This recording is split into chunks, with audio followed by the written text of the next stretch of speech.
मतलब जब से ये योगी सरकार आई है बदहाली कर दिया पूरा, मतलब ये उत्तर प्रदेश खोखला कर दिया। सबसे ज़्यादा गुंडागर्दी अरे बीजेपी सरकार में रही।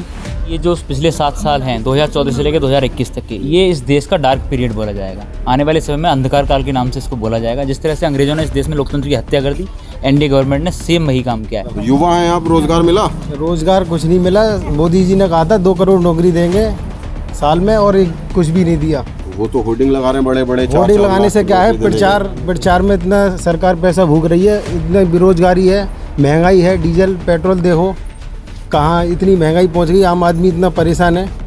मोदी जी को क्या दिख रहा है? मोदी जी तो अपने एसी में बैठ के मजे ले रहे हैं। हाँ, भी कोई भी ऐसी घटना होती है जिससे सांप्रदायिकता की गंध आए, उसमें भारतीय जनता पार्टी का आदमी जरूर शामिल रहता है। सांप्रदायिकता का जहर भारतीय जनता पार्टी के लिए ऑक्सीजन का काम करता है, ठीक है। तो ये तो प्रायोजित चीज़ हैं। ये कोई भी जब चुनाव नज़दीक आता है ये इस तरह की चीज़ों को बढ़ावा देते हैं। निश्चित रूप से सरकार के साथ उन लोगों के संबंध होंगे, और एक जो अश्विनी उपाध्याय जिसका नाम जंतर मंतर के प्रकरण में लिया जा रहा है, वो भारतीय जनता पार्टी का पूर्व प्रवक्ता रह चुका है।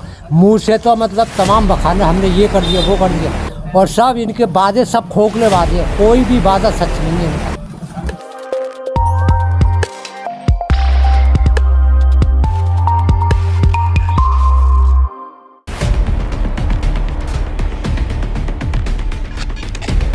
उत्तर प्रदेश विधानसभा चुनाव में महज कुछ ही महीने रह गए हैं। ऐसे में सभी राजनीतिक पार्टियों की सरगर्मी तेज हो गई है।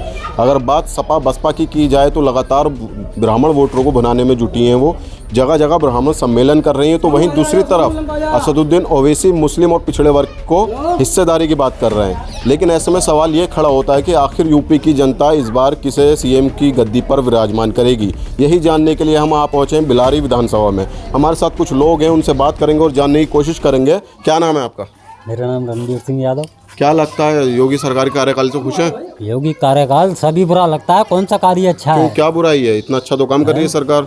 कौन सा काम अच्छा किया सरकार ने? छोटे छोटे कर दिया, अपराध मुक्त कर दिया, छोटे बच्चों का भविष्य छीन लिया, किसानों का भविष्य छीन लिया। कहाँ छीन लिया भविष्य? महिलाओं का दिन किसान सम्मान निधि दे रही है सरकार, आपके भविष्य छीन लिया। 2000 रुपए दे रही है किसानों को सरकार। किसानों का 2000 रुपए दे रही है, तो 4 लाख का छीन रही है। अच्छा, हाँ 4 लाख रुपए छीन रही है। हाँ 4 लाख रुपए छीन रही है। और अपराध मुक्त कर दिया। हाँ, अपराध कहाँ मुक्त कर दिया? अपराध तो बढ़ावा दे रही है सरकार। कहाँ बढ़ावा दे रही है? खत्म तो कर दिया गुंडाराज। कौन सा? सबसे ज़्यादा गुंडागर्दी अरे बीजेपी सरकार में रही। इससे ज़्यादा भ्रष्टाचार कहूँ भाव ही ना। क्या नाम है चाचा, क्या नाम है? मेरा नाम राम कुमार सिंह है। क्या लगता है, कैसे देखते हो कार्यकाल को योगी सरकार के? योगी सरकार भी ये देखती है साहब का मुँह से तो तमाम सब मतलब सब किसान खुशहाली है, और बर्बादी तो मतलब जब से ये योगी सरकार आई है बदहाली कर दिया पूरा, मतलब ये उत्तर प्रदेश खोखला कर दिया उन्होंने। वो तो कह रहे हैं हमने उत्तम प्रदेश बना दिया उत्तर प्रदेश को। अब वो तो झूठ बोले ने सुनवा, बोलने से क्या बात है? बताओ कौन सी चीज़ क्या है? अरे हर चीज़ से, खाद से, बीज से, तेल से, डीजल से, क्या कौन सी चीज़ सस्ती है? सब्जी से क्या, तेल से क्या, बताओ कौन सी चीज़ सस्ती है? वो कह रहे हैं आसमान पे चढ़ा के फूंक दी। वो कह रहे हैं कि देश हित में जनता इतनी महंगाई झेल सकती है। अरे नहीं साहब, बिल्कुल कुछ नहीं है। इन्होंने तो मुँह से तो मतलब तमाम बखाने, हमने ये कर दिया वो कर दिया, और सब इनके वादे सब खोखले वादे हैं। कोई भी वादा सच नहीं है इनका, कोई भी वादा जो सच हो इनका। महिलाओं को सम्मान देने की बात कर रहे हैं योगी आदित्यनाथ।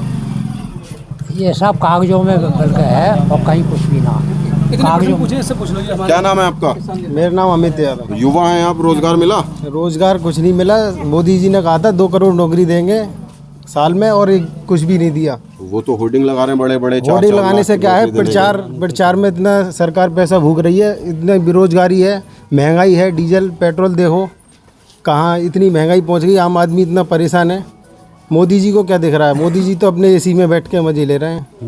कहाँ, वो तो कह रहे हैं कि देश का सबसे अच्छा प्रदेश बन गया उत्तर प्रदेश। उत्तर प्रदेश बनाने से क्या है, उनके कहने से तो बहुत कुछ कह दिया उन्होंने, करा कहाँ है? तो किसकी सरकार आएगी 22 में? 22 में अखिलेश यादव की सरकार आएगी। क्यों अखिलेश यादव की? क्यों? अखिलेश यादव ने बहुत सारे काम करे हैं, 108 दिए। अच्छा, आगरा एक्सप्रेस वे देखो, उस पर जाकर देखो क्या तो है। फिर जनता ने क्यों नकार दिया 17 में, अगर विकास किया है इतना तो? जनता भटक गई है, अब नहीं भटकेगी।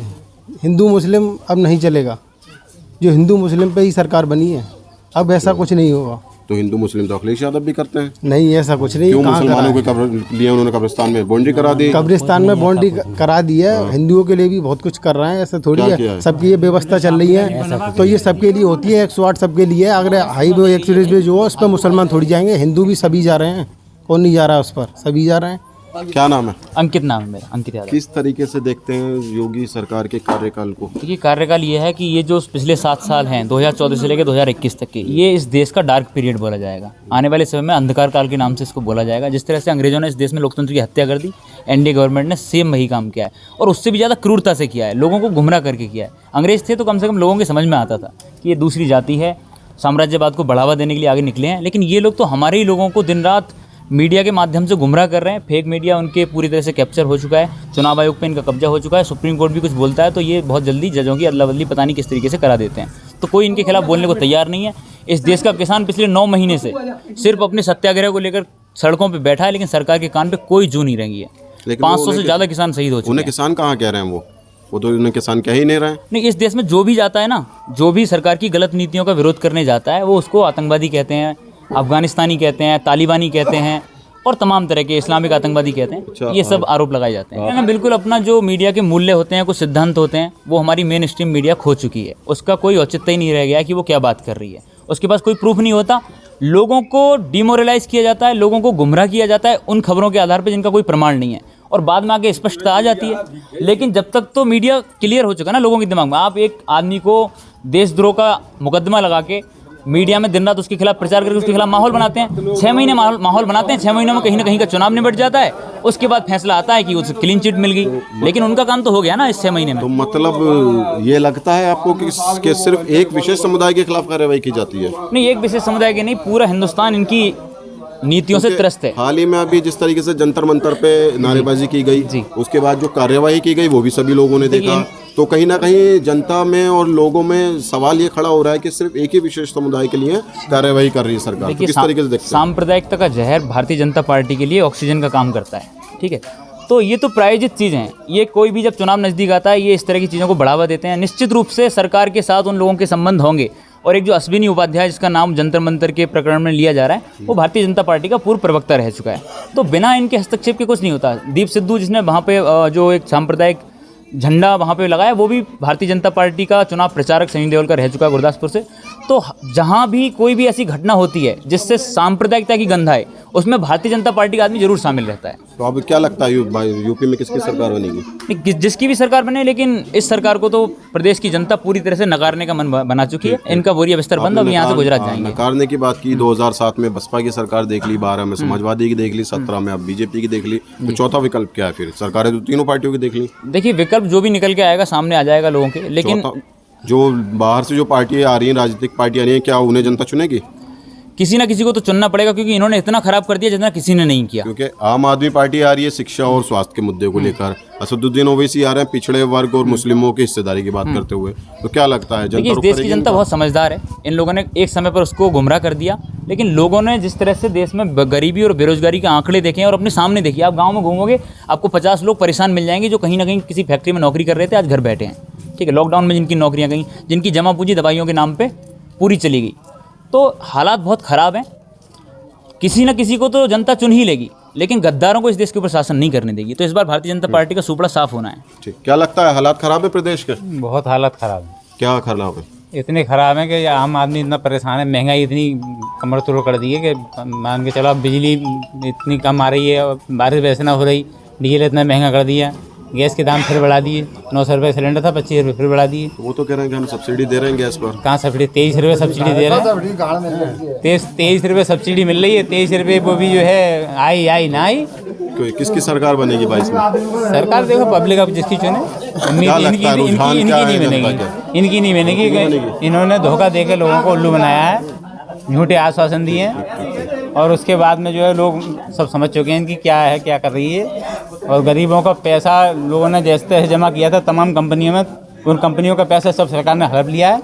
जितनी कंपनियां थी, कम से कम इतना तो थे करते कि उनका पैसा उन लोगों को वापस तो दिलवाते थे कम से कम। चाचा क्यों नाराज हो इतना सरकार से? नाराज है, ऐसी तैसी में सिलेंडर है, सारा गरीब आदमी तो ले ही ना सकत हुआ। अरे तो उज्ज्वला सिलेंडर गरीबों के लिए तो निकाला है सरकार ने। फ्री में सारे 1000 को है अब सारे धरे सारे कौन में सब उज्ज्वला सिलेंडर गरीबों को ही तो बांटा है सरकार ने। आप गरीबी को बांटो तो गरीबी को दो 1000 रुपया ले लो।